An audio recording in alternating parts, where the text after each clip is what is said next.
one and all to Dane's World. I don't even know if I think my voice might be coming through the laptop microphone this time.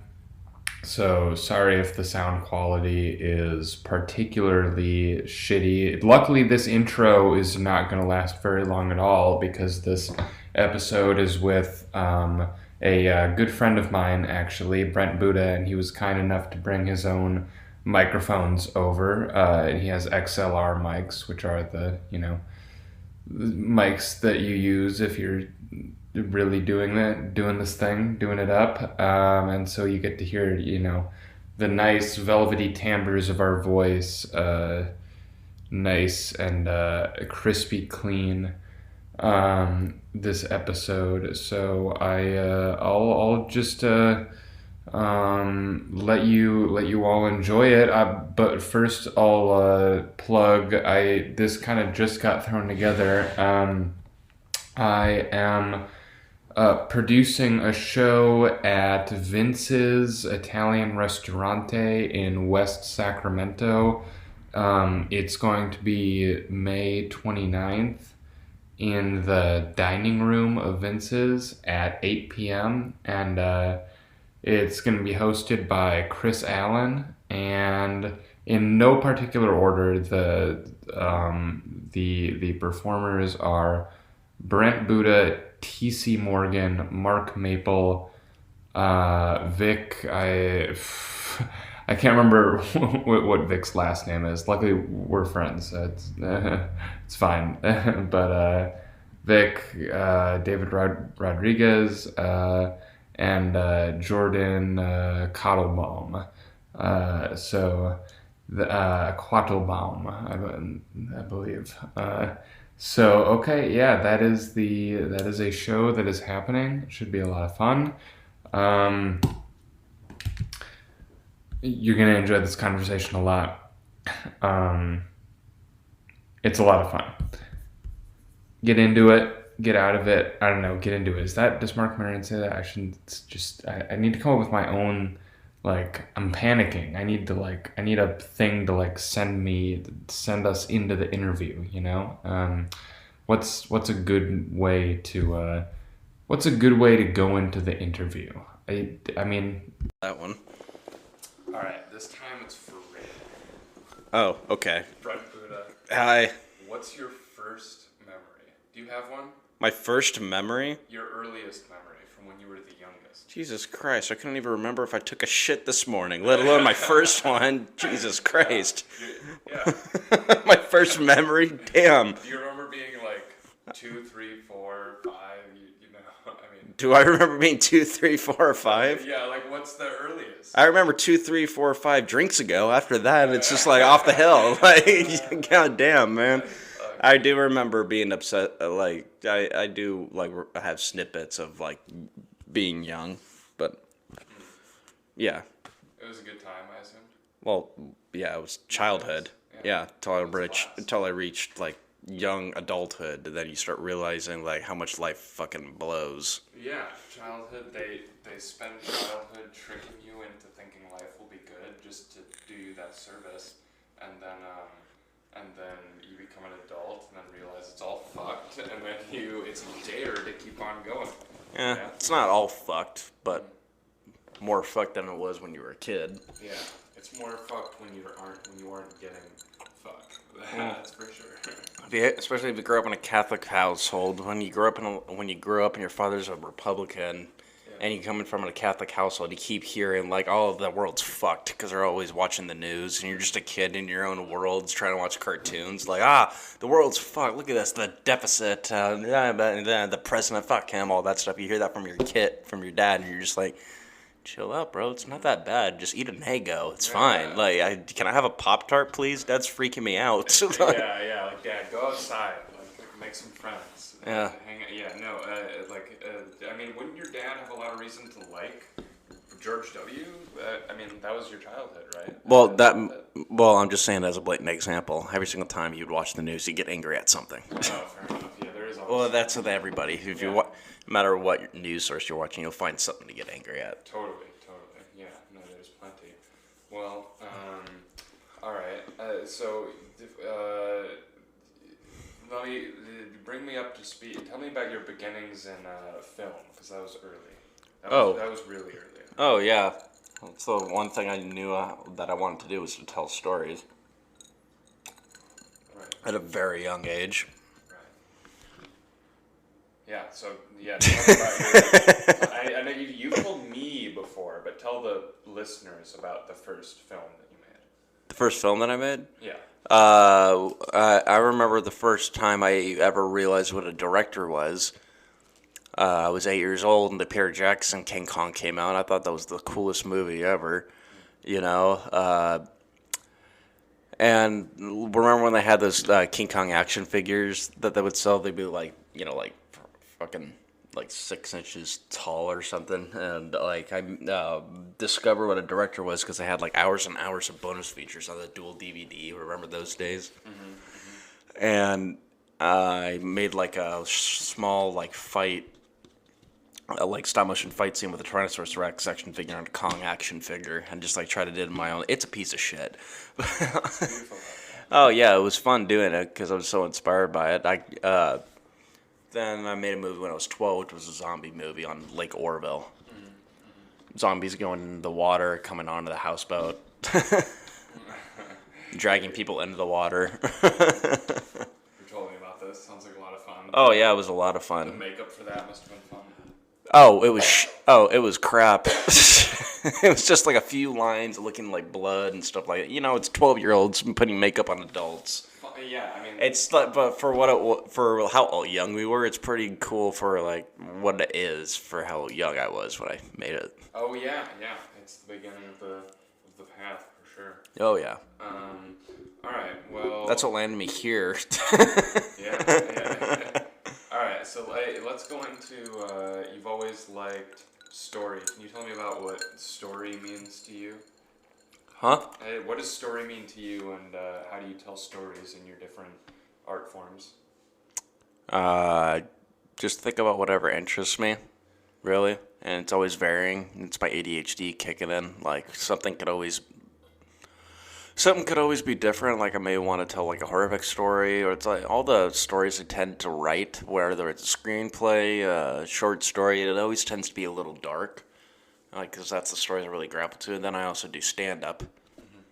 So it's like a combat with, like, stage performing to be funny. And then behind the scenes, I like to tell, like, kind of, like, dark, gritty kind of crime or horror kind of stories.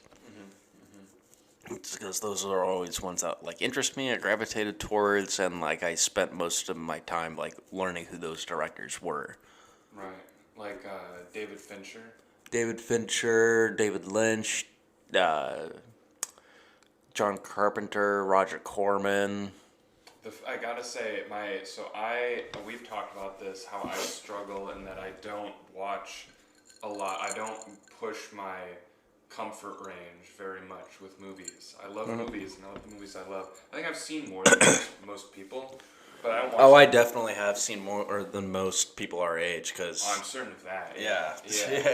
But for me, with me, what I've seen, what's done the dark, aesthetic better for me than any other movie is The Social Network. Like, especially that opening shot, like, when it's that crane shot. Is this because you have the physical appearance of looking like you do coffee runs for Zuckerberg? I look like I would get exploited by a company like Facebook. No, yeah, you look like you would blow Mark Zuckerberg just to get a taste of what success. I look like I would. It looks like. I look like I would blow Mark Zuckerberg to get to play on the ping pong tables that they play on, because every fucking startup has ping pong tables, and yeah, it's a fraternity. Do you think Mark Zuckerberg's sex face is the same one he had in court, and the only way to tell that he came was that he swallowed? Like that same emotionless, like blank face, like. I believe it. Thank you for coming in, and then leave. That's what the lizard people have. Oh yeah, he is a lizard person. You stare into his eyes, there's like almost no soul. Mm-hmm. Yeah, definitely. I mean, hey, entrepreneur. Hey, he knows how to hustle. Next thing I know, I find out my face. I get blocked off of Facebook. Yeah, I would wear that as the badge of honor. I fucking hate Facebook. Oh, you wish that was the limit of Mark Zuckerberg's power. Oh man, I hate a lot of things to do with social You're media. gonna have your family's heads delivered to you or like something. I don't know. But it's gonna become like corporations are the new government. They have all the power. They already are in a way. Yeah. Really. Yeah. It's fine. I trust Zuck. I trust Zuck. Damn it. Zuck can suck a Zuck. Yeah, I'd suck Zuck. That's the. Well, we established this already that you would. Yeah, this is redundant. My bad. Yeah. Okay, so story. Let's go into like let me talk about like meta story. I feel like Richard Linklater does the thing of like or like maybe micro story. Richard Linklater, I think, the whole. I think I heard an opinion about him once where it was like he tells, or maybe him describing his own process or his own stories as like. The stories are told within the scenes, kind of like there's an emotional arc to each Richard Linklater scene that kind of tells a story. How do you feel about that? Do you think that? And I think and specifically this is referring to like his like signature movie. I'm talking like Boyhood, Dazed and Confused. His like thinking about Zuckerberg's dick again. That choke. Wait, what choke? No, that choke. Yeah. I wasn't. We could scrap that. But, to Linklater. Now that is a man that would gladly take a blast to the mouth from. Dude, me too. Yeah, I mean, the way he's so, the way he waxes poetic, he's very. I like the way he waxes poetic too. Yeah, the Texan individualism, the rugged manliness of it. I mean, Richard Linklater. That's one thing I haven't heard anyone say about a Linklater movie. It's a man's man No. movie. I'm talking about Richard Linklater. I'm talking about the man himself. The man himself. Yeah, no, the interviews are just as good as the movies. Yeah, Texas boy. Yeah, totally. No, yeah, like one of my favorite movies by him is Tape, and it's just 3 actors in a room. You gotta. And to all the listeners out there, to the one listener out there. Yeah. That's a really good movie because it just shows the talent of Linklater and how brilliant and how important writing really can bring to a scene. Because that whole movie is basically just one scene. It's 3 people in a motel room, but it's like edge of your seat, dialogue driven. And like that's what I love about his style of filmmaking. It's like heavily dialogue driven. The things you could just do with a written word and a strong performance from actors in general is just. Who are the actors? It was Uma Thurman, Ooh. Ethan Hawke, if you could imagine, Nice. in a Linklater movie. Yeah. And I can never remember his name, but the kid that killed himself in Dead Poets Society, he's there. Oh wow. Not as a kid, but Powerhouse cast. yeah. Yeah, crazy. That's so odd when you come across. And him and Ethan Hawke both were in Dead Poets Society too. Who in Ethan Hawke? The kid. The kid that killed himself in Dead Poets Society. That's the only They're both in Tape. Yeah, nice. Yeah, it's so odd. Not the same characters, or Right. clearly. But like these random old movies that are like that. Have And that's like in the mid. casts. And that's like in the mid 2000s. Yeah, what the fuck? When in the mid 2000s? That's like in the mid 2000s because Ethan Hawke and that kid that killed himself. I like how we keep referring to him as the kid that killed himself. Right. The guy that had Red Foreman as a father. Post School of Rock, so this is not even small. Yeah, and Ethan Hawke being. They're both what like the fuck? fully grown men. Yeah, what the fuck? That's so weird. Why did that not? Why was that not on my radar? Why hasn't that not been on my radar yet? Fuck. That's definitely one I'll have to. Yeah. Linklater's a good director, good filmmaker for any film student to study because he's just remotely self-taught. And like everything's dialogue driven, which means everything could be shot very, very low budgetly. That's not with every Linklater movie, but his gems for sure, shot low budget. Yeah. And it's inspiring to see like what you can accomplish with just so little. Like that phrase "less is more." Linklater's like a master of the less is more. I've always been drawn to that with movies. It's like it really is hard for me to connect to a movie that has a lot of CGI and is high budget. You know? Oh yeah. It's, Martin Scorsese referred to like superhero movies these days as roller coaster rides. They're not really. It's not cinema, but it's more like a ride. right, and I don't mean to be like. I don't want to be like. And annoying I'm a movies. fan, and I'm a fan. I'm a huge superhero nerd and all that stuff. But like, I could see his point because think about how Scorsese was brought up, what he grew up watching, who influenced him, and like the films he made. Yeah. Like you could kind of imagine how those older guys, these renowned directors, kind of look at like heavy CGI driven stories. I mean, for me, it's not even a problem with what it does to the story. For me, it's almost like on an aesthetic level. It's like I'd rather look at stuff that looks like what I look at in real life, like the sort of, just like the realism thing. For some reason, I'm really drawn to. You know? Oh yeah, me too. Especially practical effects, which you don't see too many of that now these days.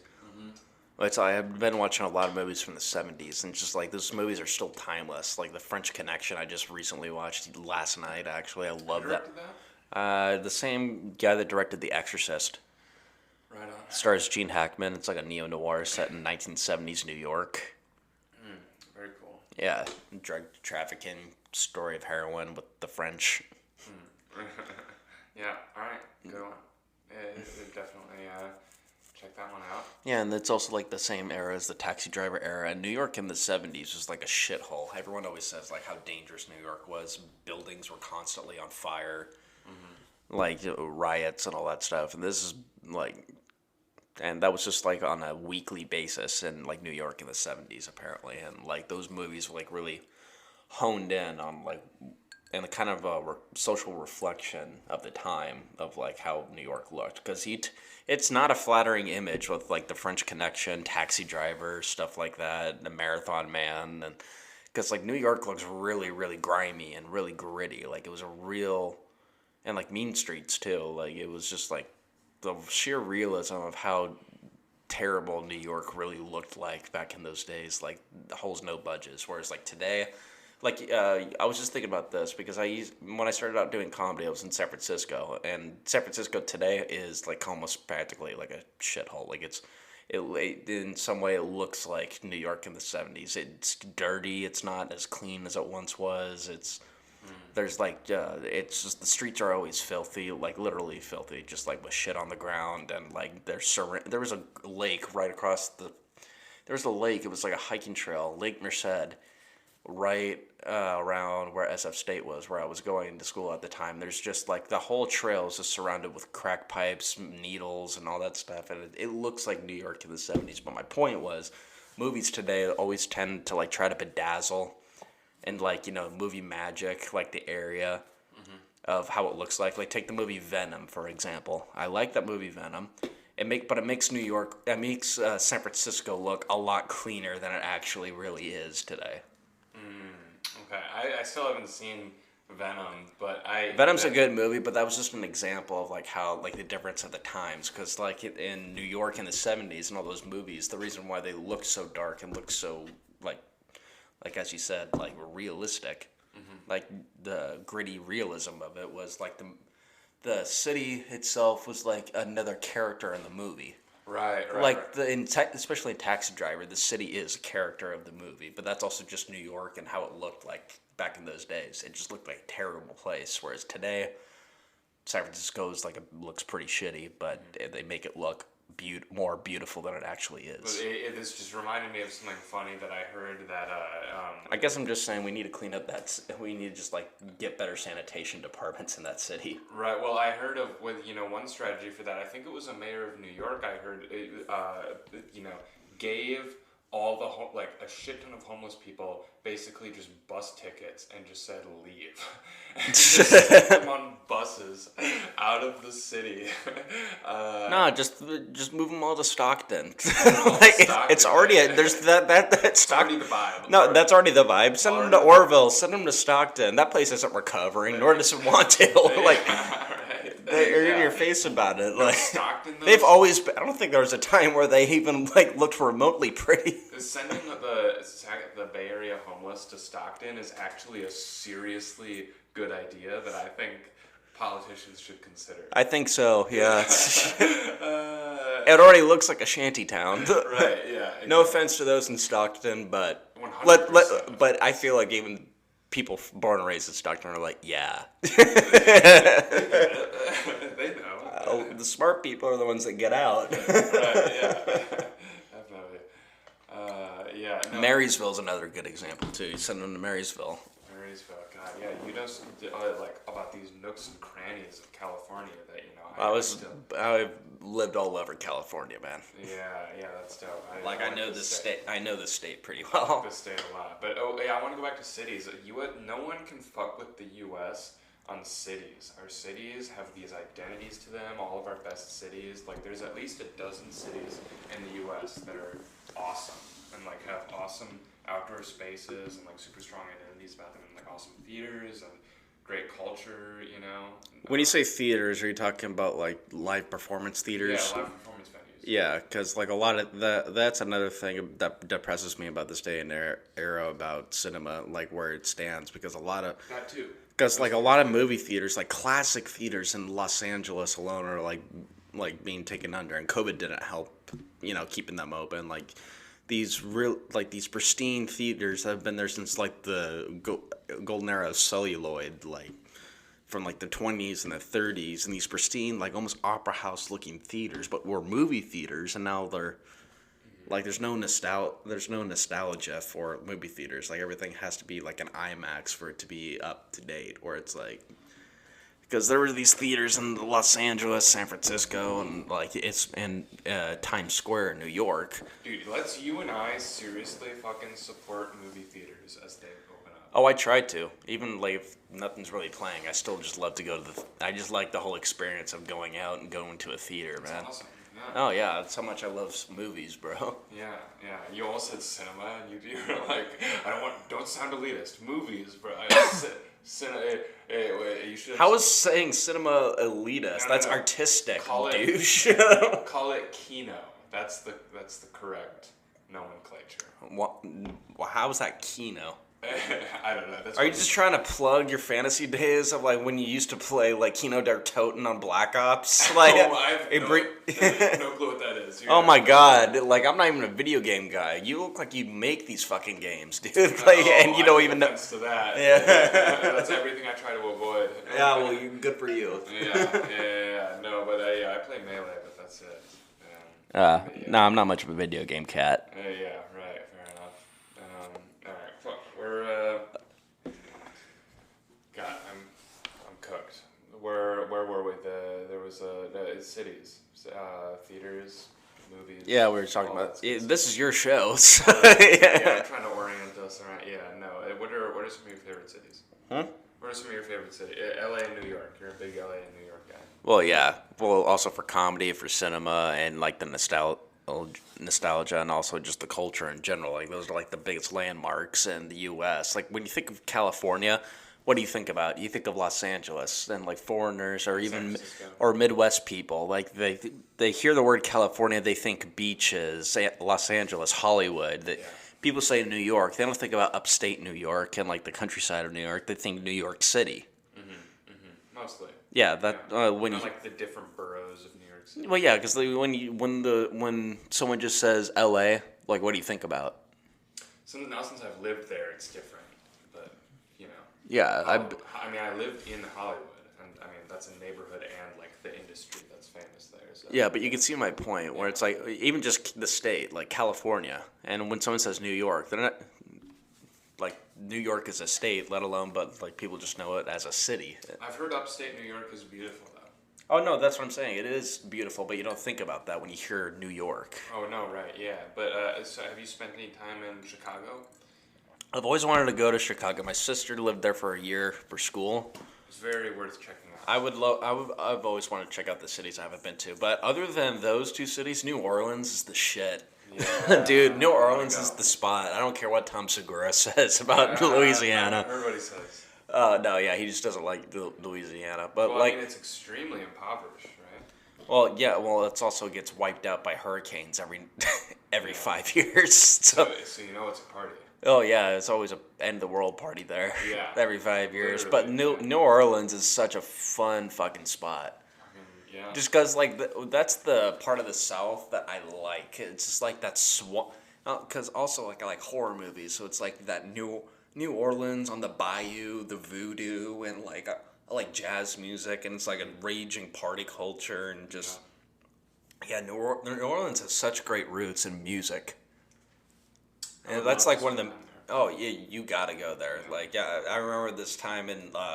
If you go to New Orleans on a Friday night in the French Quarters, it's Mardi Gras already. It's like Mardi Gras every fucking Friday night when shit's open. There's literally a place there that will that's like this is how crazy it is. It's like Vegas but by the swamp. It's so much cooler than Vegas in my opinion because No, I bet though because Vegas just for is the the reasons. fucking desert. Vegas is the desert, so everything Yeah, cool is like New Orleans you can manufactured. go on a fucking airboat and like the mob Exactly, and yeah. like you can go on an airboat, see some alligators, and the tour guide will show you when the mob ran New Orleans.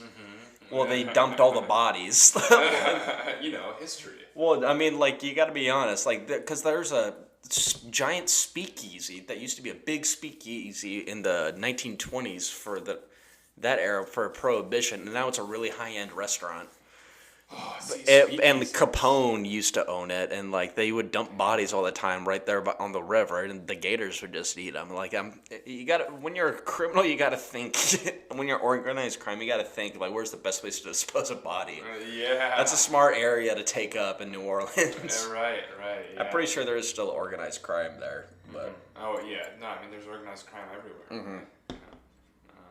what's the best place to dump a body there in Florida? Yeah. Oh, I would love to see like a TV drama about like mobsters in New Orleans. I think. That's one thing I would like to see. Like maybe a period piece when like the Depression in New Orleans that time where all these speakeasies. Yeah. A lot of the speakeasies are still there, but now they're like restaurants and like jazz clubs. Well, that's the other thing I wanted to go to about New Orleans is if there's like what I'd be interested in is the live music. You know. Just Oh like, yeah, There's always free there's live music. all up Just and like down the New West Orleans. Side. It's like everywhere there's a live band.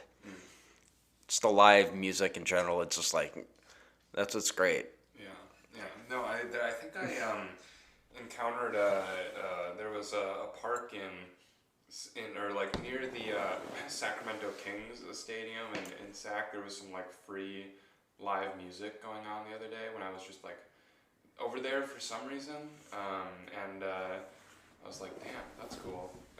There was when I lived in LA, it was a few blocks away. There was a jazz club type place. I don't know if it was formerly a jazz club, but it was like it had that aesthetic, and there was free but it wasn't meant to be free. This actually leads into a good story. But there was live jazz there every week, and This was when I would do open mic comedy in LA, and I would go to listen to the jazz, every Tuesday night. And at one point, an open mic host came and saw me there, and I went to his open mic like every week. And he was like, "Oh, hey Dan." I was like, "Hey, what's up, man?" He was like, "So what are you doing here?" And I was like, "Oh, I'm just listening to the jazz." And then next week when he introduced me at his mic, he was like, "I saw Dane at this bar the other day," and he was like, "Yeah, and there was a jazz band playing, but like you're meant to like buy drinks and listen to the jazz." And he was like, "Yeah, I'm just here to listen to the free jazz." So that's my impression of Dane now. That could lead well. If I tell that story, that could lead well into my bit about how I try not to be stingy in public because I look Jewish. Okay. Yeah, but no, Is that it? The joke is I try not to be stingy in public. I even though I look Jewish enough where even though I'm not Jewish, I try not to act stingy in public because it's bad optics for the Jews. Yeah. Yeah. Well, yeah. So, I'd say workshop it. I'm just basically. I'm a white supremacist, actually. No, you are not. No, just wait. Just wait. Yeah. Oh, and the podcast is canceled. Yeah. uh, All right, so there's my pitch to you, sir. Take it away. It's your podcast now. oh well, to follow racism. What do you think about eugenics? About you,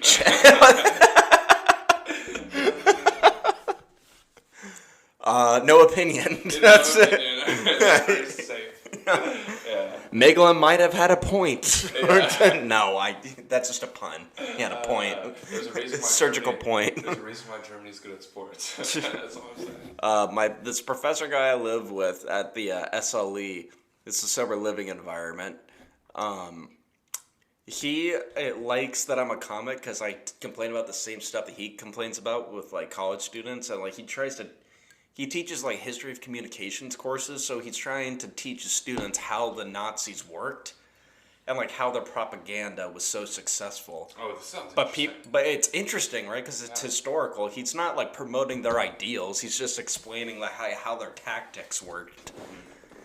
And students didn't want to hear it because you hear Nazi and stuff like that. They get triggered for whatever it's like teaching history is like almost dangerous at this point. With letting so many Jews into college. I mean,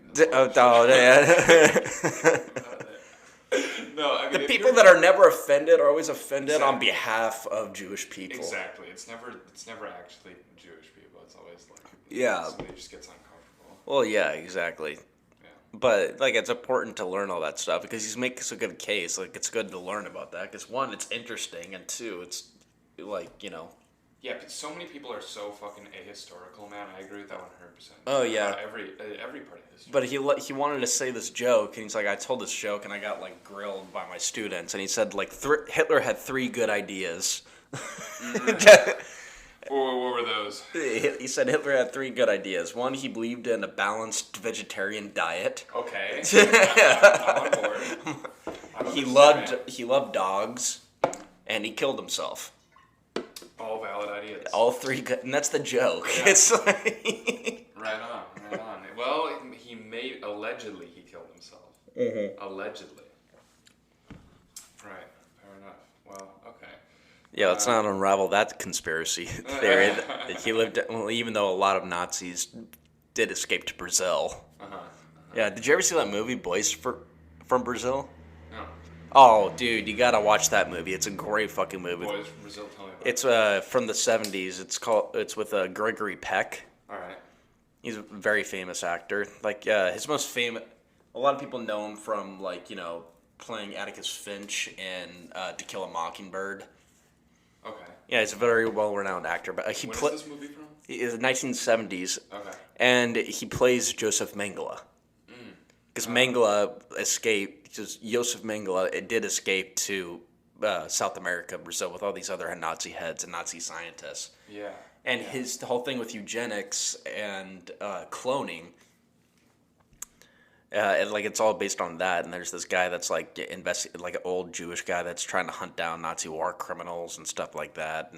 And he starts realizing that there's all these young boys all over, like in different parts of the world, that share traits with like Aryan. And it's like, I don't want to spoil too much of it, but it has to do with escaped Nazis performing cloning experiments. What's the name of this movie again? Boys from Brazil. Boys from Brazil. Yeah, I don't want to spoil too much about it because I hate spoilers, especially if you or your audience or your one audience member hasn't seen it. Right. Yeah, no, I appreciate that. That sounds great. Have you heard about how so many Nazi scientists went to go work for NASA? Yeah, Operation Paperclip. Yeah. That stuff's fascinating, Right, man. talk about it. And there's there's also a really famous picture of the guy that started NASA, who was a renowned Nazi scientist that,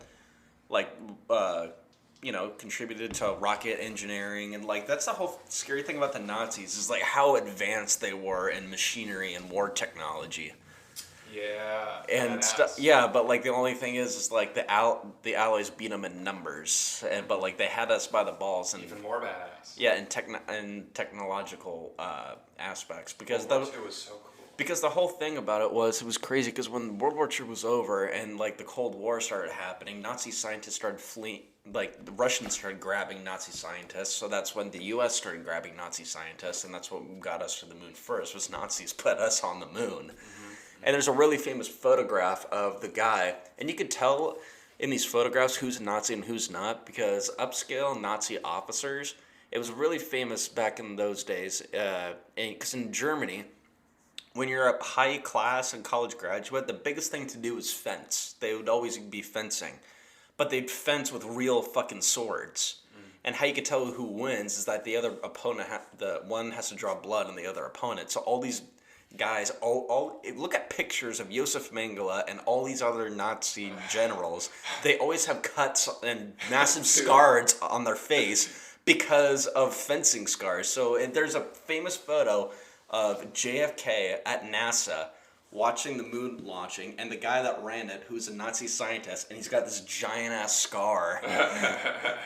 Just sitting next to the President of the United States. So, and you've heard about how Nazis were doing a shit ton of amphetamines, right? Oh, you look at Hitler speaking. Like, that dude's tweaking like a fucking man.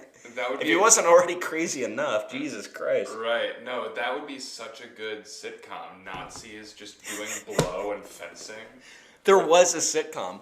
No way. There was a sitcom back in the 70s called Hogan's Heroes.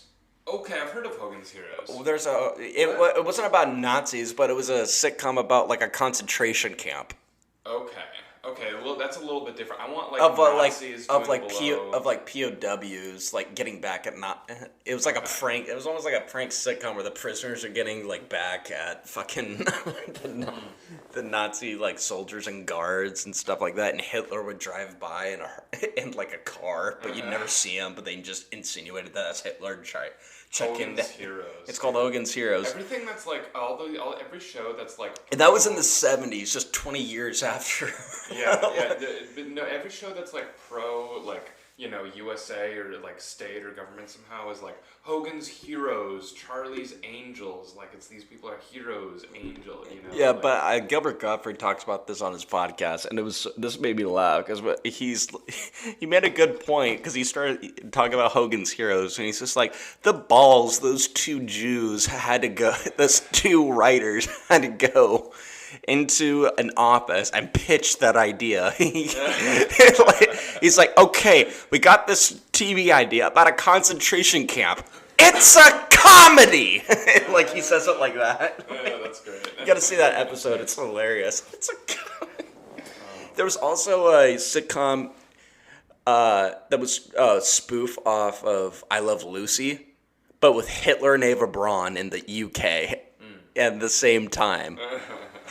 That sounds good. It's insane. It was one pilot episode, and then it got thrown off the air for good reason. And the jokes are terrible because it's just like it not even the concept alone is in bad taste, but the jokes even sucks. I believe it. Yeah. Where it's like Hitler's the dopey fucking husband and Eva Braun is just like calling him lazy. I haven't seen Jojo Rabbit. I'd heard kind of mixed reviews. I didn't get like. Well, yeah, there's mixed reviews. I haven't seen it yet either. Yeah. Okay. All right. Well, but I hear good and bad things. But the concept alone is like very ballsy. And it's like Hitler is not even real. It's like a figment of this young boy's imagination. Oh, really? I didn't hear that part. That you could read that in the synopsis. Yeah, okay. Well, I really want to see my sitcom idea come to fruition, like Always Sunny but Nazis, and they're fencing. That's not gonna. I don't think that'll ever get made. I'll make it myself. I'll make it myself. And when are you gonna start it as a web show? Yeah.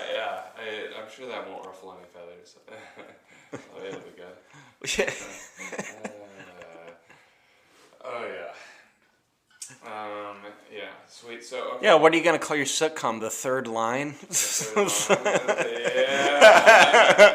I like it. The Third Line. These dudes. What are you gonna have your fucking pilot episode? Just Hitler doing blow with Josef Mengele, just going like, bro, I was thinking, this is a good idea. What if Just follow me here. What if we kill all the Jews? Just go with me here. People will take us seriously. Then people might like finally look at my art. You ever hear that joke of like why Hitler was kicked out of art school? No. He hated mixing colors. He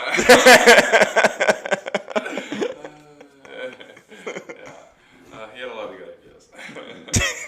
No. All right. Okay. Let me to bring up some of my favorite movies and kind of bounce them off you. All right, here we go. All right. Yeah. All right. Is Schindler's List your favorite comedy? I have a bit where I go to Schindler's List, and it works sometimes. I don't know. You don't want to talk about Schindler's List on stage too much. No. Yeah. Well, okay. We've already. You know what's worse about not getting a laugh about Schindler's List? The audience not knowing what Schindler's List is. Right. Yeah. No, nobody. It's always dangerous referencing things. Yeah. But all right. Apollo 13. We've already talked about this a little bit, so we'll keep it brief. But Apollo 13 is my earliest favorites, obviously. That was one of your least favorites? Earliest favorites. Earliest favorites, okay. Like one of the earliest movies I like those too. And then School of Rock, came shortly after. Oh, everyone loved School of Rock. Classic Yeah. movie. I also liked growing up, like I watched a lot of old stuff. Like even when I was really young, when I was 8 years old, my uncle, who was like a big influence on my love for movies, bought me because he lives in Los Angeles as long as I've known him. So he got me a box set of all the original Universal horror monsters. And that I still have, and I grew up loving... Like Frankenstein? Yeah, it was like the 1930s Frankenstein, Dracula, Wolfman, Creature of the Black Lagoon, the original Mummy. That's sick. That makes sense that you would set the course for you.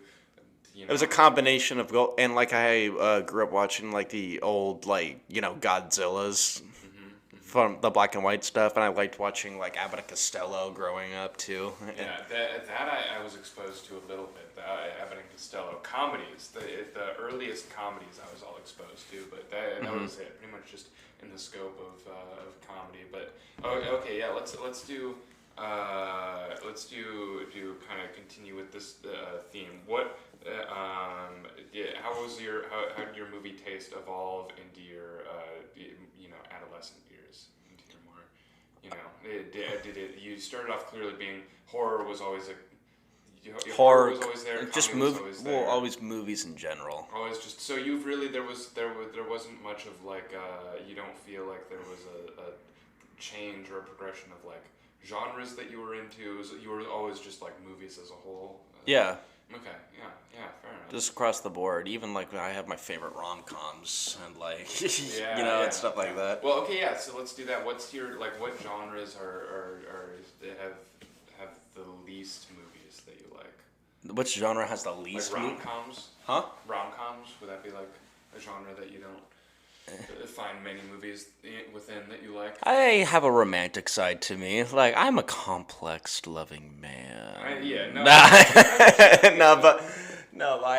do like love stories. I do like love stories, like because especially when they're told good, which are very few. But rom-coms always have a potential to be like way overtly cheesy.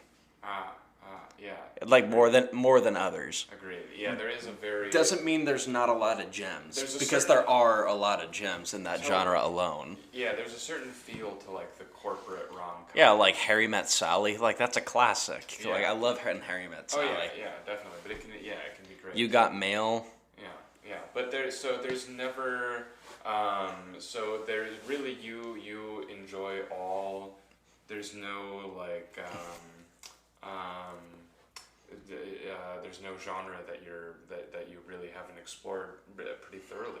Mm-hmm. That's a fair assumption. Right. Yeah, but there are some string of movies that I just that I can't get into though. How about like experimental films? Was there? Have you guys? Now, when you say experimental films, like deeply experimental? I thought you were gonna say Deep Throat.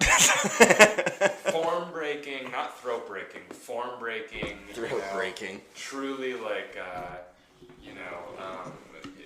form breaking, like really abstract. I mean, I guess David Lynch is kind of getting near that, but like, I mean, have you gone? He was always experimental though, with Eraserhead being his Okay. first movie. That's definitely So experimental. like, when did you get into like David Lynch? So was that also like right away? Probably high school. High school. Okay, got Because I it. discovered like independent movies like when I was in junior high school. Okay. Right Like on. when I discovered Tarantino, Linklater, uh, you know, Good Will Hunting. Like it. Then when I discovered like '90s independent stuff, my favorite film that actually really exposed me, the one independent film from the '90s that I got exposed to when I was in junior high school, because that's when I started getting into indie films, was Clerks. Nice. Clerks was the first one that exposed me to like what indie boom was. I didn't know what the indie boom was, but like I started like getting into like all the independent films That's a great film. and what independent filmmaking is. And I discovered Kevin Smith before I discovered Tarantino. That's interesting. Yeah. Kevin Smith seems like a really cool guy. Oh, I would love to meet him, dude. Yeah. Silent Bob, get the Yeah. fuck out of here, dude. I loved it. My uncle, again, all my film exposure goes back to my uncle. Luckily, that's the only thing he's exposed to me. Kevin Smith. Yeah, Nice. and nothing else, nothing sinister.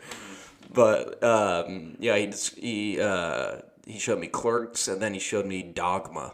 Dogma. I don't think I've seen that. It's another Kevin Smith one with Jay and Silent Bob, but it's like it's like a biblical tale Okay. with Jay and Silent Bob That makes in it. sense. Yeah, wow. It's hilarious. It's like a kind of a smack, and Kevin Smith like grew up Catholic, so it's kind of a smack, like almost making fun of. It's not really making fun of biblical mythology. It's just basically taking biblical mythology and putting them into a comedy. Where it's not like they're like the butt of the joke, but it's like the comedy exists within this world. For sure. Yeah, kind of. Like if you took Jay and Silent Bob out of it, it would still be a funny comedy. And Chris Rock's in it. Who's the guy that played Professor Snape? Snape? Oh, I can't remember his name. Alan Rickman. Yeah. Yeah, he plays the angel. Ben Affleck and Matt Damon are in it. They play angels. Chris Rock, yeah, Jay and Silent Bob. Yeah. Yeah, it's the movie he made right after Chasing Amy. That one is actually one of my favorite ones. And George Carlin's in it too. Get this, George Carlin plays a bishop. Yes. How much acting has he done? Not very much. Because, like, I knew obviously. He had his own sitcom for yeah. two seasons. Then he quit it because he was more in depth with stand up. Yeah, that makes But he got any movie role that he came his way, and he actually worked with Kevin Smith 3 times. Like he liked Kevin Smith. He was in Jersey Girl, which was a Kevin Smith movie. He was in Jay and Silent Bob Strike Back. He played a hitchhiker that was giving truckers blowjobs. And he played a bishop in fucking Dogma. I gotta show you Dogma. I haven't seen that movie in years. Actually, that movie's hilarious. Yeah, no, I'd like to see it. I need to shore up my Kevin Smith. I heard that he claimed that he survived a heart attack because he was high. No, it was Recently? it was because of his poor diet. That's why he survived? Well, Because of his poor diet? no, that's what caused the He heart said that attack. He survived because he was high. He said that like on a late night interview. Yeah, he said something like He that. was high because he smoked. That's an endorsement of marijuana. Eh. I'm gonna put water in this and get a drink. Okay, I'll be right back. you want to put this on pause? Yeah, that probably makes sense.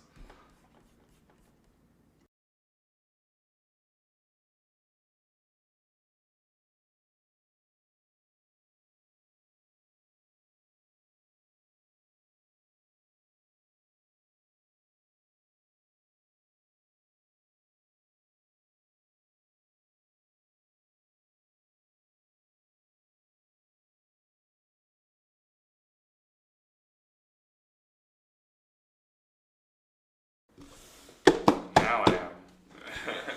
All right, there was no break. This is all live action. All right, so tell me about your family, but that culture, what culture you're gravitated. There was something that you said the other day that maybe we would be fun to go into about because we both really enjoyed Trial of the Chicago 7, and you said Oh yeah. and I think like in terms of like the cultural conversations that maybe that movie could spark, that might be interesting. And you mentioned that you liked that form of liberalism back then more. That might be interesting to go into. Well, because there was more outrageous things going on back then that had justifiable outrage towards it. Like people were getting lynched, and that's when and it just back then it just seemed like the protests like really meant something.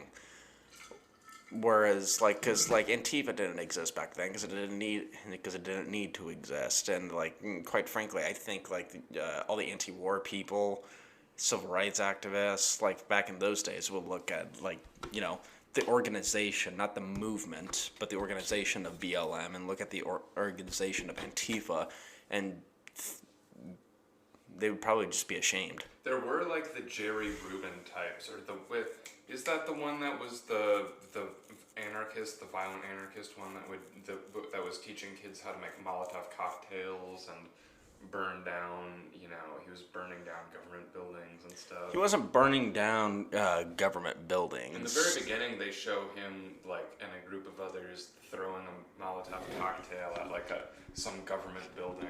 I don't know if it burned down, but no, it didn't burn down. But there was sort of a violent anarchist revolutionary element. It was that faction. Well, yeah, and there were small anti-protest groups that did mild acts of terrorism, I believe, back in those days, but they didn't really stand up as much as the entire movement itself, I would say. Yeah, no, yeah, there might be some acts we can condemn, but clearly overall that movement was justified. It was justifiable. We were in an unjust conflict in Vietnam. We were, black people were getting intentionally lynched. Their properties were burnt down, just for the fuck of it, and it was just they had actual stuff to protest. I'm not saying police brutality doesn't exist to discriminate minorities. I'm not saying that at all. But what I am saying is just sometimes it just I get more pissed off about the outgrowing outrage culture. It's everyone wants to be the next Rubin, or everyone wants to ignite the next cultural revolution, because the ideas of the 60s are so glamorous and they're so justifiable, because those are in recent memory, in recent history, those are the moments that really sparked a new change for society that was necessary. Most cinematic time period, exactly. We landed on the moon. Also, there was the Vietnam War. And there was the Love Generation. There was the hippies, Summer of Love, and Woodstock. People starting Woodstock. There was some of the greatest music to ever come out. The counterculture, going against conformity America, and that's the stuff I dig.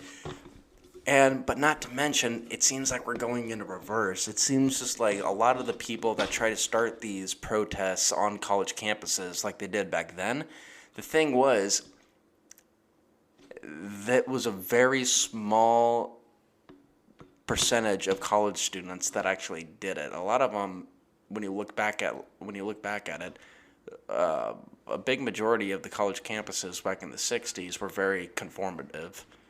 They would, they didn't... I guess what I'm saying is just, it just seems like today... How did they conform to what back in the day? Just conform to social order, conform to the traditional roles of what was expected of them. And you think that's changed now? I do think that's kind of changed now. So for example, back in the 60s, when I say when more people the whole thing that I dug about the 60s, about the hippies and the civil rights movement and stuff like that, it was going against conformity. Mm-hmm. It was challenging conformity. It was challenging authority.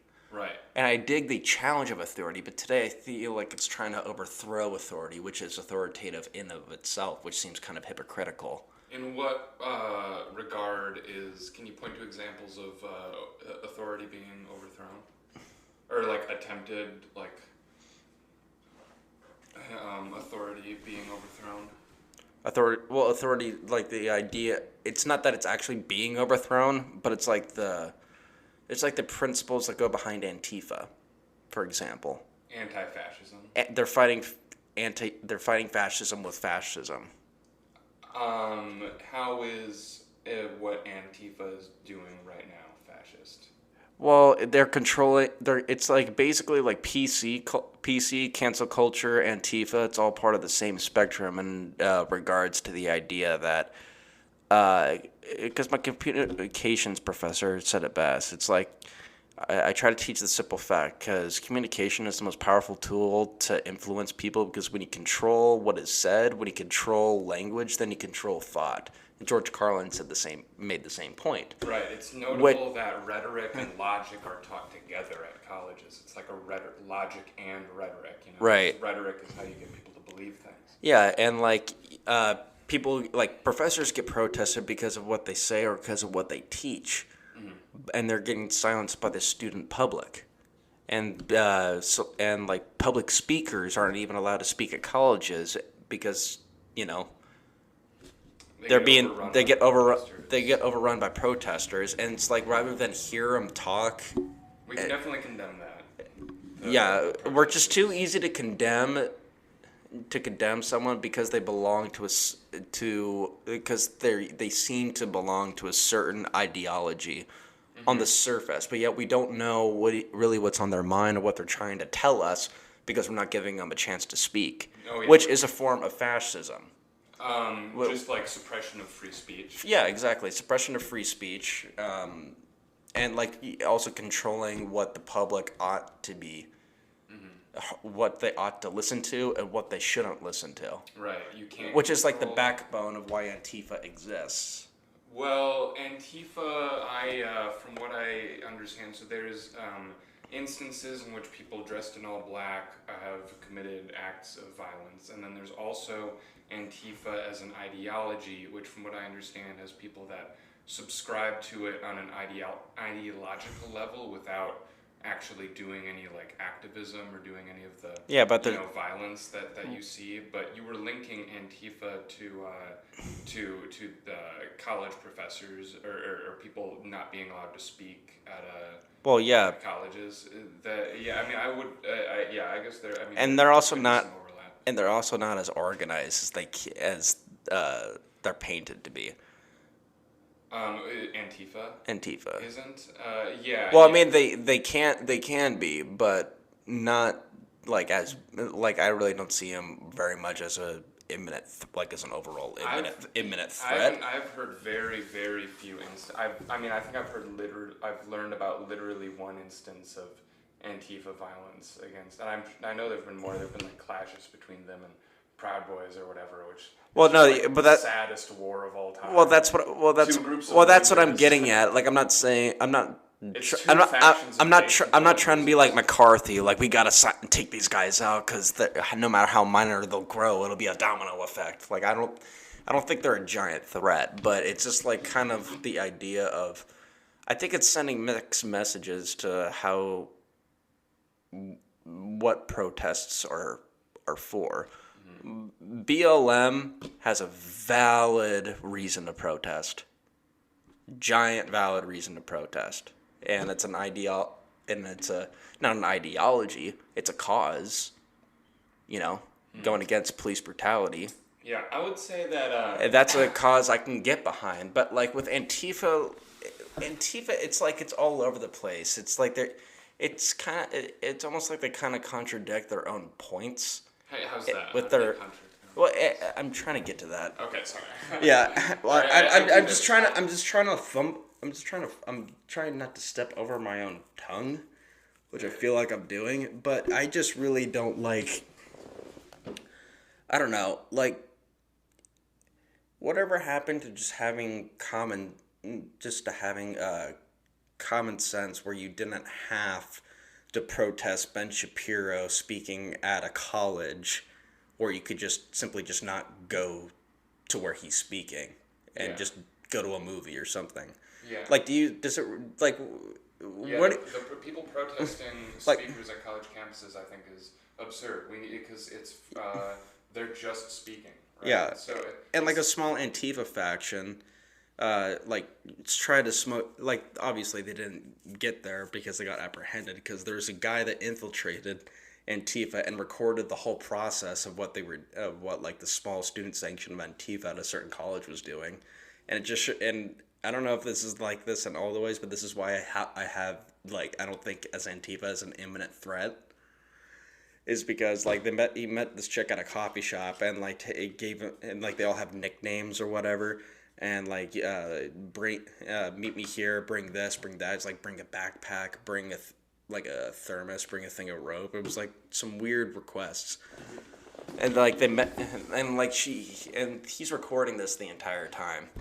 And Ben Shapiro is about to speak, and like we're gonna take down this political fascist and stuff, and like this and that started like bad mouthing Ben Shapiro, and then they started handing out weapons to one another, and like trying and like giving like trying to plant where each person's gonna be to intercept it's not just planning some sort of violent act. Planning some sort of violent act, basically, and they didn't get to do it, thankfully, because then a lot of people could have gotten hurt.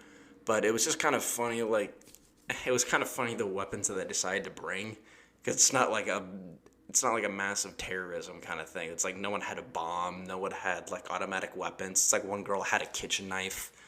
Right. And like what another? That's why I'm saying is that these little outbreaks of violence, whether it be Proud Boys or Antifa, are so sad. It's like these. I don't like conflicts. I don't like either. I don't. Of course, we can condemn. We can condemn acts of violence and acts of terrorism, of course. But I mean, I do think that anti-fascism is kind of a reaction in terms of just ideology, not engaging in any sort of a violent act like that is kind of. I can see why some people why people would respond to that way to the a lot of the Trump administration, especially with the insurrection. I mean, that is like a fascist, like populist insurrection attempt of the Capitol after doing all this stuff that is this years of government overreach. And I don't mean to like go into it's so tired, right? The criticisms of Trump, but the way that especially in comedy, Jesus Christ. Right. So like how many more times can you make fun of? Can you tell a joke about a joke? Right. No, but not even joking. Like his attempts, like the denial of democracy, because democracy only works if we agree to it, right? And like the attempting to overturn the election is like, I mean, a lot of Trump really kind of pretty plainly fits into like neo-fascism in terms of like just what it is, and so I can understand anti-fascism as a reaction because these things are reactions, right? Yeah, but we call these people reactionaries, whether it be Proud Boy or Antifa. Proud Boys are reacting to supposedly minorities getting too many rights and the white race being threatened and stuff like this. They're reacting to minorities making progress and quite frankly, I don't like either one of them. Yeah, because they're reactionaries, right? And that's and what you need to do is not be a reactionary, but rather like just have exchanges of ideas and certainly not certainly don't be a terrorist. Well, yeah, I think we can safely say don't be a terrorist. There could be arguments made that Antifa or Proud Boys are both like minor wannabe terrorists. And here I'll make you can make case on both of those I'll things. make a criticism of the left real quick, even though because you got really uncomfortable when I started talking shit about Antifa. Well, I want to make sure that because I want to make sure I do my whatever my ideology justice. Ideology is a hell of a drug. Yeah, and to be clear, I'm not like a conservative person, but also I'm just not like. I just want to make that clear. Yeah, I get you, but I'm also not a hardcore liberal here, either. Make a criticism of so people will, if you say to a lot of people, if you make a criticism of Antifa to a lot of people, they'll say Antifa is an ideology, not an organization. And I'm like, okay. I was just thinking about this recently, actually. We need a better response to that because there's videos of Antifa or of like people dressed in black, you know, And there's presumably associated with and I Antifa. was just explaining. There's videos of them organizing to Yeah, exactly. at a public speaking. It's not a rally. It's like a Exactly. Yeah. public speaking seminar at a college Mhm. that they're planning to just I don't know if they were really planning on I don't think they were trying to assassinate Shapiro, but they were arming themselves and trying to bring Yeah, it don't down. assassinate Ben Shapiro. He's just a dweeb. He's not. There's really no need to assassinate Shapiro. Yeah, he's just a nerd. Relax. He's just What? a dork. Yeah, but that's another thing. Do you really need to protest Jordan Peterson or Ben Shapiro from speaking? Can't you Yeah. just not go to the speech? Right, right. And a lot of people who are gonna, they What is might that be, gonna they accomplish, might be really? shooting themselves in the foot because for instance, I got really into Jordan Peterson a couple of years ago, coming out of I'm a big fan of or Jordan Peterson. maybe like a year ago, and coming out of a place of like not being political at all, and I listened to him on Joe Rogan Experience. That was my big exposure to him, and I just loved. That's how I got introduced by him too. Nice. Yeah. I mean, those are great appearances. I love the Jungian self-help stuff. I loved how genial he was and his ways of just tying in history and theology and everything. And sometimes he'd say things about the left and how they want like a quality of outcome, and I'd be like, huh, well, all right, I guess that's whatever for like fair enough. And he would say like occasionally he would drop like something like the freer the market the better, or he would talk about like hierarchies as though they just are, and like and a lot of like pro-capitalistic stuff, like, but not a lot even though. It just like he would splice them in occasionally, and I would be like, oh, whatever. And then I didn't even learn until like later that he's like this politically controversial figure. I was like, oh, what? I just thought he talked about like. I thought he was just like this. I just like the I just thought he was a professor, Yeah, and then I just have you like. seen the documentary about him of No, not how he yet. became controversial? It's on Amazon, right? It's I know his whole story now. Yeah, it's a but really good documentary. I should watch it. But no, and so where I'm going with that is that I took the interest in ideas that Jordan Peterson sparked, and I kind of had with him, and I ran with that, and then I ended up watching some really good critiques of Jordan Peterson actually put up by the Majority Report, and this was just recently, in like around when I was moving out here in like January, and they just had some strong critiques of him that I liked, and now and then that's brought me out of sort of being like apolitical and not really like engaging with much, and then into like the idea space, and now it's not like I go to the Majority Report for everything now, but like I've just found it like a shit ton of different people, and I'm always like listening to different opinions, and trying to like really be like a radical free speech, just like really like hear everyone out. And I still do enjoy Jordan Peterson on Joe Rogan is awesome, and 12 Rules for Life. I mean, the thing about like don't bother skateboarders when they're skating is good, Yeah. And I think he's still got some really good stuff. Whenever he goes into politics, I tend to disagree, but he has a great debate with Slavoj Žižek where they debate. It's like capitalism versus communism, or capitalism versus I think it's capitalism versus communism, or just is capitalism good or bad? And that was a significant debate for me. And I think that's a good one for that's a good like high level exchange of ideas kind of debate. It's interesting. Yeah, no, he's a good. He's an interesting character. Do you like any other guys like that? Any other like the public intellectuals?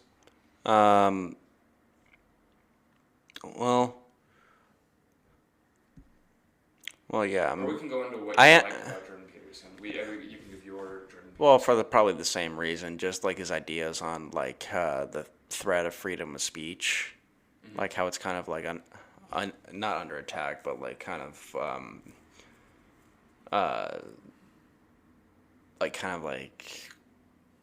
I don't know how to describe it into words, but I like his stances on freedom of speech, on like how freedom of speech and how absurd political correctness has gotten, like over the years. We've been quote unquote progressing, making sarcastic quotes around the word progressing. Right. And Where it just seems like we're kind of going back a step, and like it just seems like, we're calling. It's just kind of, don't you find it kind of odd that you're a lot of people call, and I'm not. I've never voted for Trump. I wasn't a Trump supporter, but it was just kind of MAGA. yeah, MAGA. It was just kind of interesting because you have to admit, as much as you disagree with Trump, it was a fascinating 4 years. Dude, Trump as a person, I would totally hang out with him. He's hilarious. Well, Like, yeah. He's genuinely hilarious. That's the problem with making jokes about him, is that he's already funny. He's genuinely hilarious, and he has politics that I wildly disagree with, but he already is funny on the surface. Like, He is, yeah. You don't need to make fun of. You don't need to. Yeah. But the one thing I did like about him is his attitudes on freedom of speech, which he took very full. He would just riff. He would just riff, just because he could. Just because he could. Yeah, like, he was a G. but like that was the one point that I always liked him making. Like he didn't care what he was saying. He wouldn't read anything his writers would read, even though he probably should have. Like he would just riff on stage, on the platform for millions of Americans. But it's like all the people that are calling Trump a fascist tend to be like intellectually fascist themselves by silencing people because they're saying something that's quote unquote not overtly politically correct. The attempted undermining of democracy was the big thing for me. Yeah. I was like, that's not good. Well, yeah, but you can see. Like 5 people died at the cow. That's like, holy shit. A head of state did that. I mean, I think that's noteworthy. You know? Oh yeah. Look how much the right flipped out about Benghazi. And, yeah. But I don't know. You got to admit, Benghazi was a shit show, but so was the Capitol. Like, there's shit shows across the board with every president. Like, there's no president that has a perfect record. Trump is for me was just beyond the pale, kind of just like explicitly like, I don't know. The storming the Capitol was also funny though. I mean, even that it was the season finale. He's a reality TV show. Yes, that's a good way to put it. Yeah, it was the season finale. Yeah. No, I do like that, but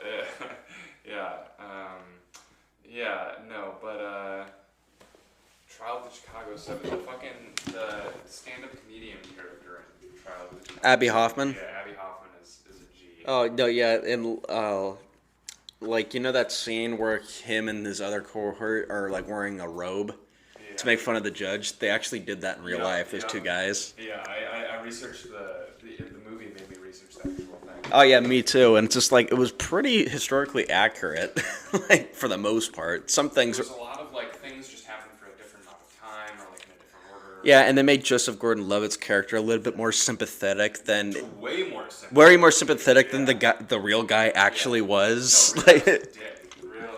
yeah, when you read the actual transcripts and his attitudes toward the whole thing, it was just. Federal prosecutor.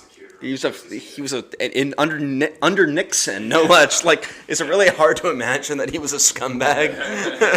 Nixon is a fascist, groovy man. Yeah. Okay, Nixon, I think, is definitely was like a fascist. Dude, have you seen Frost Nixon? Oh, that's a great movie. Yeah, great movie, dude. You got a hard on for Ron Howard, don't you? I do. Oh, okay, yeah, Frost Nixon. So I haven't seen another Ron Howard movie. Yeah. Angels and Demons, Da Vinci Code. He's got a great movie record. I'll see a Da Vinci Code before I see Angels and Demons. Yeah, you gotta watch it. Well, Angels and Demons is the prequel to the Da Vinci Code. Oh shit. Okay, but it's the prequel, so it was released after. Yeah. Okay. Yeah. Well. All right. Planets. And also is the way with the books, but in the narrative of the story, the Angels and Demons happened before Da Vinci Code. For sure. Yeah, so it was interesting because I love those movies and I love those books and I like the character that Tom Hanks plays. Just this it's just really interesting. You could just take this one professor-like character. He's like a symbologist. He's this professor of symbology. Which is like such a like when you just say he's a professor of symbology, you're like, huh? What? That's got to be boring. Study And then they, symbols. study of symbols. And then you put them in a fictional, like, conspiracy, Yeah. like, kind of ring where it's like there's life and death and, like, all these different historical, historical secret societies, like, underneath the surface. And it's this one intellectual professor, like, caught in the crossfire. It just makes it seem like, holy shit, that could happen to you inadvertently if you're. If you're an intellectual and the authorities call your expertise. Oh yeah, it's always been dangerous to be a thinker, a public intellectual. Yeah. Yeah, definitely. They fucking killed Aristotle. they did. Badass. What a G. Yeah, and Socrates was a pedophile. Well, everyone was. Yeah. In ancient Greece, ancient Rome, like it was actually socially acceptable for men to have sex with men, have sex with women, and have sex with young boys. Everything is just what the culture instills as acceptable. The Vikings Yeah. used to take magic mushrooms and go rape and pillage. I mean, magic mushrooms, the thing that. But did they fuck kids? I don't know. Well, it was. I know the Vikings like to rape, and we think of magic mushrooms as being innately like groovy, man, and like in. Oh no, it would make them go berserk. Yeah, I know it gave them warlike. Well, also powers. they would crossfade with mead, which is like beer made from honey, which back in those days was basically like drinking whiskey. It was like a way stronger beer. Oh man, back when men were men. Yeah, dropping shrooms and just chugging flagons of ale, of mead, and just go fucking berserk and go ape shit. Yeah, well, those were the days. Yeah. Reminds me of my childhood. I'm sure you exaggerate. But Frostniks, the fucking mind games that they play with each other in that movie are ridiculous. The fucking Italian shoes, like you remember the arc with he mentions the Italian shoes and then he gets them. Yeah, that's so good. And then the Nixon being like, it must be nice, liking people and being liked. I mean, it was just I don't know. It really painted Nixon out a certain way. I kind of felt for him. Yeah. I don't know. Did you feel for Richard Nixon at all? Well, neither one of us was alive during that time, so we really can't really. Just watching the movie, Watching the movie is one thing, but like the character of Richard Nixon. the character of Richard Nixon, I like because he's portrayed as the villain, and I've always liked villains in movies more than I like the heroes. Yeah. Like because as a writer and like a comic, I look at politicians as characters in a movie. I don't look at them as real people that are in charge, even though they are. But that's like how I would vote. It's like I judge on their character. But the thing also is, that's also dangerous just to judge someone on their character. Because if you don't take a thorough look at their policies, you don't really know how that's going to affect you. Policy. Well, yeah, that's why I don't vote too much, because I don't think I should. Because I don't pay close enough attention to policy, because I don't have time to read that boring shit. Oh, Like, that's fair. I'll just wait for someone to complain on Twitter. I'm like, yeah, That guy, share. and and whatever. Retweet. Yeah, then Fox will say Well, something. that's how outrage culture happens. Is people see like fuck this on Twitter, and then it's just so easy. Well, that's why I shouldn't. That's why I don't think I should vote, and that's also why I don't like to really bring up about politics too much unless I get challenged on it. I'm not saying I'm an idiot when it comes to politics, because I do have political opinions, but it is dangerous, because I am guilty of being in that mindset that a lot of other people are, where they just vote on character. That's common though. It's common, but that's what's so striking. And like, well, obviously you probably do, but like I have no idea what Joe Biden's policies were or still are. I still have no idea. I think that's common, but yeah. And I still have no idea what Trump was doing. The only thing everyone would talk about is like the wall he was going to build. But honestly, I never believed he was really going to build the wall. He was. It's more of a fence than he was a building. I don't know. It's pretty sad. Have you ever been to the border? It's already a fucking fence. Like, Right. It was already a fence. I don't know. I didn't hear that about that doing anything really, but I think that's kind. I mean, it's tough to know how much to be aware. I'd say just like before a big. Honestly, I think he was just trying to bluff the fucking public. out. Like, I don't think he was really going to build a concrete wall and make Mexico pay for it. Have you seen the Mexico budget? The cartels are not. If they're going to build it with bricks, they're going to be bricks of cocaine that are going to wither in the winter. He did put up some length of some kind of wall. It just was like a shitty wall, and like It wasn't a wall, like you said. It was like Fence. it was just like an extra layer of a fence, Yeah. which is what was already there. yeah, it was sad. It was Like, I've been to the border, like in Texas and in California. It's just like it gets the job done. And by the way, building a wall is not going to help the way how people immigrate from Mexico. Anyway, it wasn't gonna do shit, because that's not how people like really get smuggled in. The cartels smuggle people in like underneath it, in sometimes in a plane, depending on who's moving the people, but that's mainly just with drug trafficking. Oh, wow. Yeah, it's either over it, under it, or a raft around it. Yeah. And that's the biggest majority of how people are getting in, other than legal immigration. But that's the majority of, like, so building a wall would just be a giant waste of money anyway. So that's why I knew it wasn't really gonna fucking ever happen, because it's the government. They know how people are getting in. Yeah, no, and it definitely did not seem to do anything. But I want to go back to, like, I mean, I think what you're coming from is common, where, like, you just don't pay attention, because why would you? Because it sucks, right? So, like, I don't know, it's hard to know, like, what to, like, where to go from there, and, like, what the right amount of, I mean, I guess I'm one to encourage people to be more informed. And obviously. I encourage people too, but I'm not informed. That's why I encourage people to be informed, so they could tell me what the fuck's going on, because I'm too lazy for that shit. All right, get some friends to tell you what's up. Yeah, fair enough.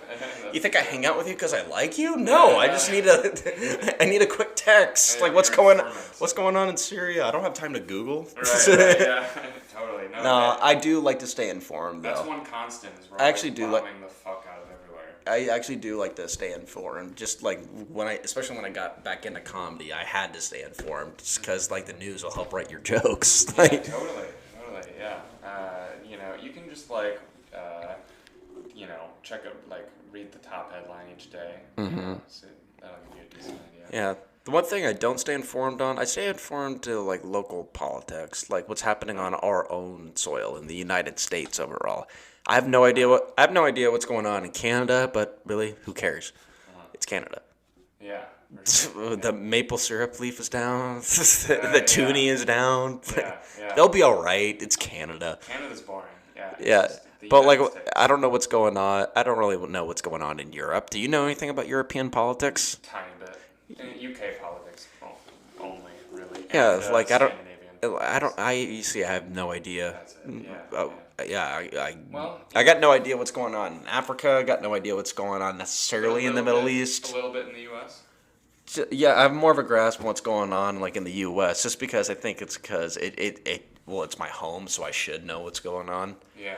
But also, it doesn't mean I shouldn't pay attention. But there's just so much information going around in the world. It's hard. That's the problem. It's hard to retain the stuff that you need to know, and also it's just like not really where a lot of my interest in. It's like, honestly, because I don't want to go into politics. I'm not trying to start a revolution. I'm trying to make fun of the revolutionary. Yeah. Like, I'm an entertainer, dude. Like, I just want to stay like healthily informed enough. Yeah.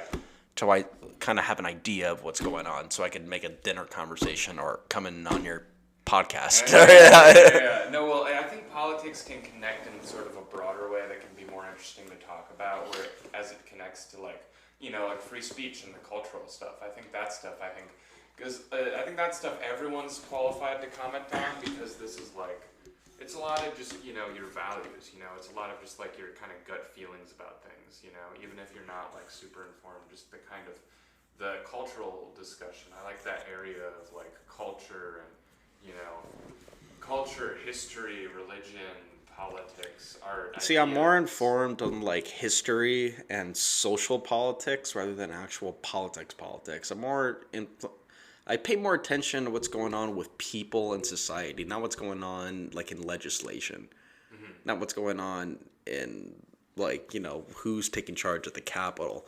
Yeah. My sister's like going to work for the government, so she's on top of that. She's actually going to be on the Capitol, like I think tomorrow. Really? She's going to be at the Capitol tomorrow. Yeah. Cool. But like she states, I like paying more attention with, like you said, culture Yeah. and perspectives on society and people's nature. I'm more interested in people's beliefs, people's philosophy, and why they believe in what they want to believe in.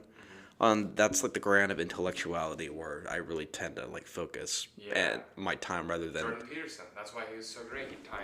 That's why I like Jordan Peterson, because He actually that's made Christianity fucking interesting somehow.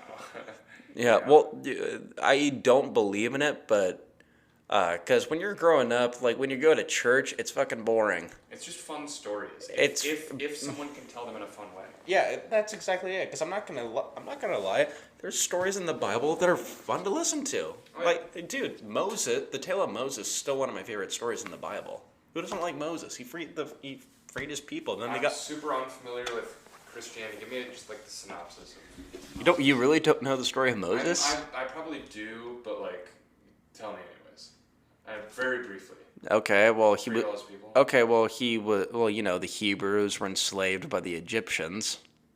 The Hebrews, the Jews, for thousands of years,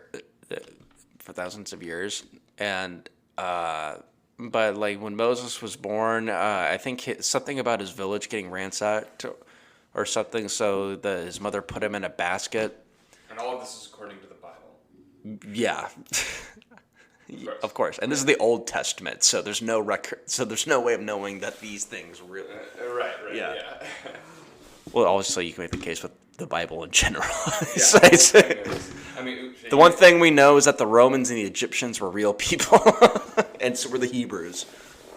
Definitely. I can't believe you don't know the tale of Moses, because they made so many movies about biblical stories about. Honestly, they've made more movies about Moses than they have about Jesus. Christianity was like unacceptable in my You know why? Because the Jews run Hollywood. No, I'm kidding. Because my mom ran my house. That's why. I'm the most anti-religious person. But honestly, I do think that the tale of Moses is the coolest story in the Bible. For sure. Well, and like his mother puts him in. He freed his people. Well, yeah. Well, not only that, but it's also an epic like Empire Strikes Back like chase down like after he frees his people. Yeah.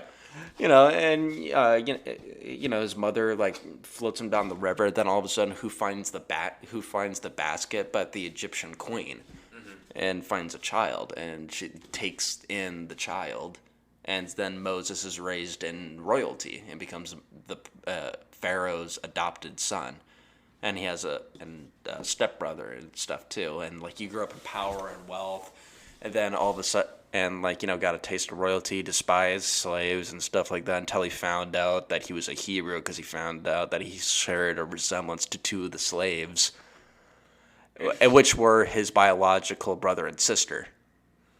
Huh. And, started going in, and then the Pharaoh described, what happened, around the time when he was born, to the village where he was from, that he had it burnt and murdered. But he didn't know that Moses knew anything about this, so he's like, whatever. They were only slaves. Just brush it off.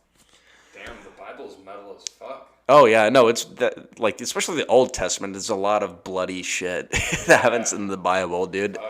And also, then Moses decides to go into exile. He decides to go into exile from the ruins and crisis of. And going to this identity crisis mode, it's a really good comic book story. When you think about it, and then all of a sudden, then he finds his way into the fields, and comes across a burning bush, and it's God that's talking to him. That part. And there's Middle Eastern scholars that are starting to realize that the burning bush for Moses was the DMT bush, was because there's a lot of bushes in that area. That were grow like weeds that release DMT, and if it's burned, then you were gonna see God. Oh yeah. Yeah, so you can make the case like it was his conscience going into God mode. Like, you gotta go back there and get those people out of there because it's fucked up. All right, God. There was this dude on Joe Rogan within the past year who was talking about how old, like, ancient Greeks would, like, gather in temples and trip balls together. Oh, yeah, they would. That's sick. And also, they didn't really have religion. They had theater. Like, theater was like going to mass for the ancient Greeks. But they did have their gods. They had their gods and they had their temples, but they didn't have like necessarily a priest. They had philosophers. And the philosophers would write plays. And the plays would like always mention like the gods, the goddesses, the demigods, and all that stuff. So that was like their church, but it was also a theatrical production, which is like going to the movies. And the Greeks created the concept of theater and like live entertainment. Because they knew that art is the best way to connect to the spirit. Yeah, exactly. And it was like a lot of with philosophical, cautionary, kind of moralistical guideline tales, which which the Bible produces, and all the literature for that matter. It's full of every piece of literature and storytelling is so filled to the brim of a cautionary tale from one perspective to another. And so that's when because I may not believe in religion, and I may have some hostility towards organized religion, but I don't think the Bible is a bad book. Yeah, no. And that there's like some moral comfort you can get from reading the Bible. It's just how you use it. Yeah, it's the same way I get when I read a comic book. Like, I can get like, the same feelings and the same moral guidelines and the analysis of the story I'm reading. Same from a comic book, from a novel, from reading the Bible. It's the same kind of moralistical, analytical. I just read it through the same analytical lens. Right. Yeah. That's why, like from Bible version to Bible version, there's some with better prose than others, right? Like, I feel like the King James version is supposed Which is the most common Bible. better. Which is the most common Bible, like everywhere, is the King James version. Yeah. And like, there's also like conspiracies of that tie into the Da Vinci Code. Also, of like all the different books, like the Book of Jake or something that's supposed to be like kept in the Vatican vaults. Like, there's supposedly the most secret library in the world is the Vatican Library, which very few people have access to. And there's supposed to be a bunch of documents and that are like lost gospels that are supposed to be in the Bible but are not because they're contradictory to the true story. Wow. Or to the true story. They're like contradictory to what they're trying to teach the people. But these are just theories. These aren't confirmations. But like, quite frankly, but it makes you wonder why it's so secret and what's it. They want to make you think, oh, it's just tax receipts. I got like a cancer diagnosis. I would be like, fuck it, I'm gonna go break into the Vatican and try to find that. Yeah, you would have to break in because even like no matter it's the Vatican. The Vatican is its own country. Like, it's their own laws, their own country, and the Make-A-Wish Foundation doesn't cover like going into those libraries. Yeah, I bet not. Honestly, I didn't find out about these libraries until I read Angels and Demons and I watched the movie. Nice. And then all that stuff's religion fascinates me. Religion is very interesting. Yeah, because like. Well, we've got an hour and a half in the tank. You ready to call it a day? Sure, and Plug your shit. yeah, if you want to listen, all right. I'm taking over your show, bro. If you want to listen to a more well-conceived notion of what a podcast is and should be, come see my podcast. On these mics. Yeah, on these mics that I brought over for him to use. Yeah. Check out the Buddha Belly podcast. That's Buda Belly podcast on Spotify, YouTube, iTunes. And also in the Sacked Comedy Group, doing shows around Sacramento for the next 2 weeks. What's the name of your podcast again? The Buddha Belly podcast. Okay, so I did find it when I searched for a Buddha podcast. So. Yeah, that's right, folks. It's real. You heard him. Yeah. All right. Very cool. Okay, sweet. That's it for today's program. Stay well and be sure to buy your friends some food today.